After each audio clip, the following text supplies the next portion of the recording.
how this guy makes $1,000 a day with Instagram. Yo, what's going on guys? Thor here, back with another video, and in this video we've got a special guest. His name is Ben. It's my mentor and now partner, and in this video we're going to be talking about how this guy is able to make $1,000 every single day with Instagram.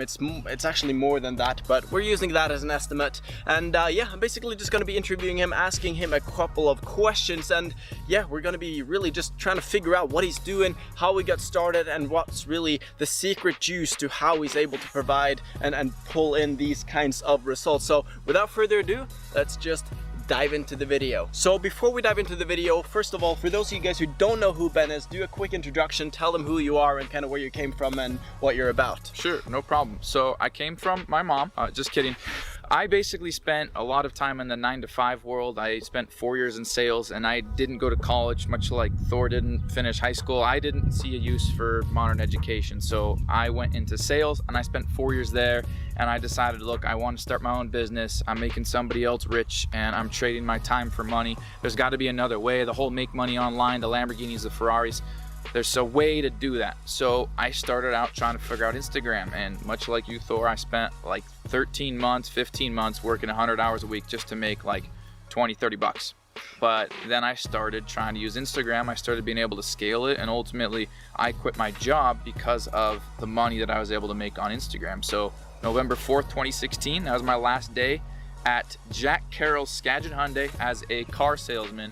And then I turned $12,000 that first month with Instagram, and each month has been better since then. Awesome, awesome, awesome. So we're going to be diving into the secrets. Like, you worked as a sales guy. Oh, there's bees outside here. You worked as a sales guy, then you found out that this is not your thing. You don't want to make somebody else's rich. You want to build your own business and actually have time and location freedom and freedom with money, and be able to live life on your own terms. So when you first got started with Instagram, what was like the first steps that you took? Because your intention always was building a business. Like, you didn't start on Instagram to become famous. You wanted money. That was like the absolutely. The fuel. So what would you say is the first key stepping stone in order to make $1,000 or $100 a day with Instagram? What did you do when you got started?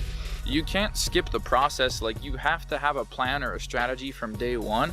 And people think like, oh, I want to make money, I want to make $100 or $1,000 per day. But like, decipher that and realize that you are going to be paid a certain amount based on the level of the goods, products, or service that you provide. Like, you're going to get paid what you're worth. A guy working at McDonald's making $9 an hour has decided that he is worth $9 an hour, and what he's going to do for income is worth $9 an hour. Versus a guy like Elon Musk, who's like, hey, I'm going to figure out how to make space travel repeatable and be able to reuse rockets. So you're going to get paid based on the value and quality of service that you provide. So what I decided is I need to provide value in one niche from day one. So you can't have a random account, whether this is a repost account, guys, or you're an influencer. You can't just post pictures as a model or like a bikini model or musician and expect that all of the likes, all of your duck faces, and all of your selfies are going to turn into income. There has to be some sort of integrity or some sort of substance behind that. And how you do that is your perception. Your perception is how you put into context your content. So the captions, or how you speak to your audience, what you're saying on your IG stories or in your lives or on IGTV or in your pictures. Like, you could have a picture of a bikini that says yay or nay, or you could be in that bikini saying this is made from eco-friendly materials that actually protects against UV rays, especially in continents that are actually closer to the sun than other continents. So when you have more harmful UV rays reaching Earth as you're trying to tan like you were yesterday, you're not getting You're not getting cancer when you're 37 years old, okay? So it depends on the context. And when people not only are following you for, you know, what they're seeing, yeah, that's a cool picture, I love that Lamborghini. Like, what do you love about that Lamborghini? Everybody's posting those. Like, everybody loves those. Everybody's posting Bugattis, but what about it? Why is it the fastest car? How does it achieve this certain G-force? How do these aerodynamics allow it to stay planted on the ground longer? How does that active windscreen in the back able to keep traction to the rear tires better?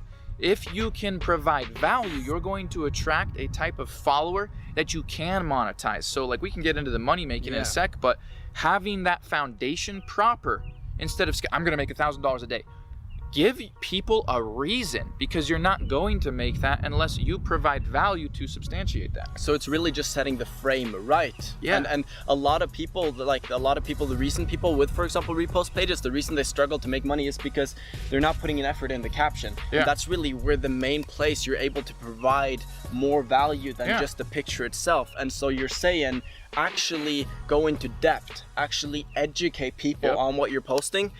That's really cool. That's really good, because most of you guys probably don't do this. Most of you guys' captions probably look like yay or nay, fake or not. And I've been preaching this myself. I mean, that's what I told you guys to do back in the day, and like when I didn't know better. But yeah, you got to put yourself in the position where you're providing actual value, where you're providing more value than the general pages out there, because then you're actually able to monetize them, because people pay people they find value from. Absolutely. Awesome. Okay, so then we got the foundation right. Now we're providing value. Somebody's not going to buy from us unless we're providing them value. So now we got that foundation right. You set this foundation right when you started. So what was the next step? Obviously, you got to push them to some sort of offer. So what did you do next in order to make that money from the account? Traffic, guys. So you need to be able to extract traffic from your Instagram. Now that can be call to actions to click the link in your bio on a caption. It can be text that is overlaid on a video.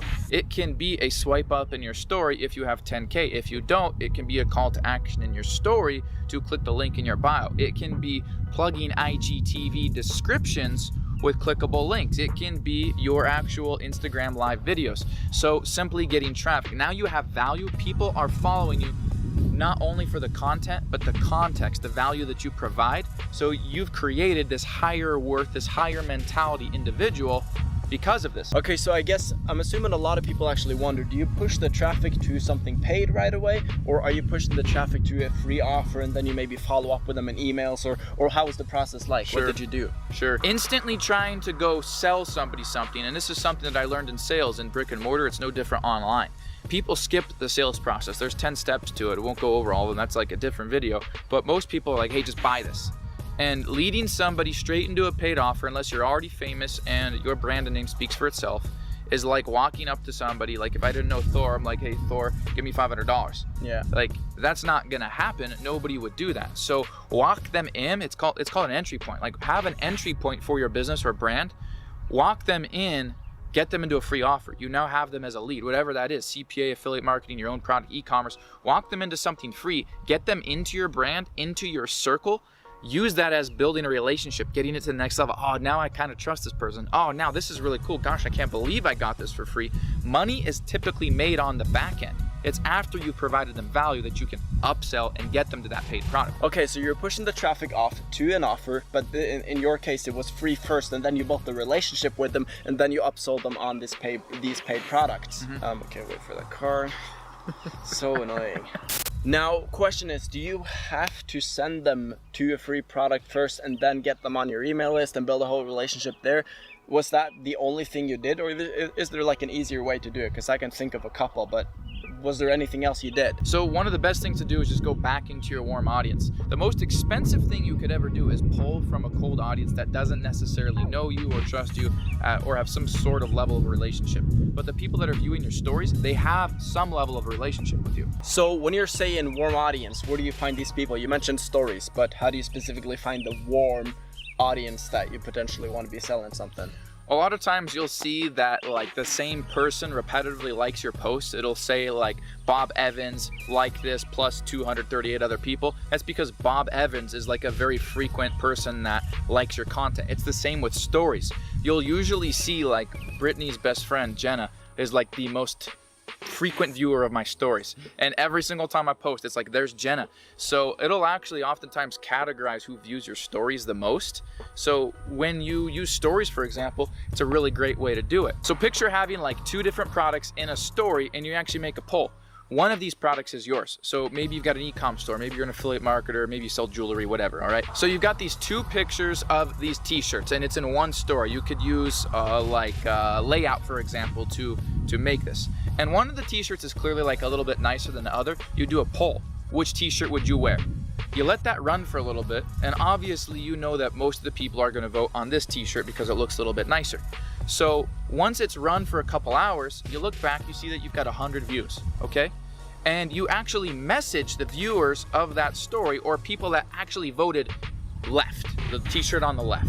You message those left viewers and you just DM them. You build a conversation with them. You build rapport. Hey, thank you so much for viewing my story. Really appreciate that you follow and view my content all the time. And as an appreciation, I actually want to offer you this t-shirt. I've got it on a massive discount right now. Normally it's $20. I've got this coupon code. I'm giving it out to like 20 people today. I've got a few left. Did you want one? Wait for a yes or no response. You're either going to get no response, you're going to get no, not interested, or you're going to get a yes. Oftentimes you will get a yes. Send them the link to that t-shirt. Make sure you stick around while they go through the checkout process. Make your sale. So this entire conversation then happens in the DM. Goes down in the DM. Yeah, it goes down in the DM. So you find the people that are targeted, that are actually engaging with your story, and then you go to the DM and you start talking to them. You build some rapport, you engage with them, and then you kind of throw them the offer of this t-shirt. Yep. Awesome. Yep. Awesome. So that's really the 3 main steps. Now, obviously, there's a lot more that you could do, but those are like the 3 core steps in the foundation that I built off of. And from there, I just elaborated on it and continued monetizing it and really honing it in to produce multiple 6 figures. But those are like the 3 core steps to just build off of. Yeah, that's awesome. Well, I really appreciate you being on, man. Guys, if you want to see more from Ben, make sure you check out his YouTube channel. It is linked down below. You can search for Ben Oberg. He's posting awesome content on YouTube as well about Instagram, about entrepreneurship, about making money. So I highly recommend all of you guys to go and check him out. If you enjoyed this video, make sure you smash that like button, and I will see all of you beautiful people in the next video. Peace. Peace.